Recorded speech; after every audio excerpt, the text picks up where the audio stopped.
eo amin'ny lafiny ara-tsosialy sy fahina ara-tsosialy indrindra kosa raha moa mbola maro ireo zaza mirenireny tsy manana trano fialofana eto amintsika. Anisan'ireo fikambanana izay mandray antanana ny fikarakarana manokana azy ireny indrindra raha moa ny fikambanana AMACREM na ny association malagasy des ambassadeurs chrétiens pour le réveil de Madagascar. Fanadihadiana entin'ny roa Tsirakotiny irainy eo amin'ny sariny mamy Rasamuely.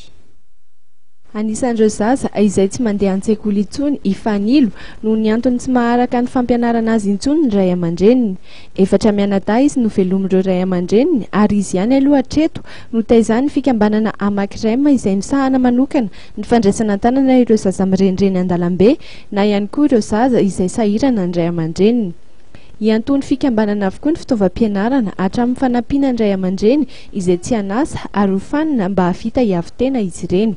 Ankoatra ny fianarana dia misy ihany koa ny fitaizana ara-panahy izay ataony fanilo. Mianatra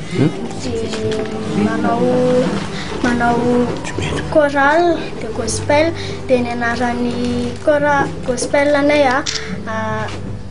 the voice of the children of the street of Madagascar. Tany amin'ny école EPP.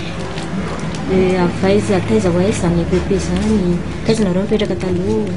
Tena angarangarana izay mipetraka taloha dia tany eo akaikin'ny CEG Anosy.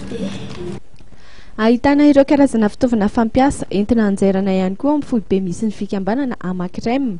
Ireo fitaovana ireo araka izany no ampiasain'ireo ray aman-dreny anaovana karazana zaitra. Ireo zaitra vita araka izany dia amidin'izy ireo indray entina hanampiana ny enti-manana amin'ny fikarakarana ireo ankizy. Nisy araka izany ny fampiratiana ireo zava-bitan'ny ray aman-dreny tamin'ny alalan'ny filatroana kely izay nataon'ireo ankizy.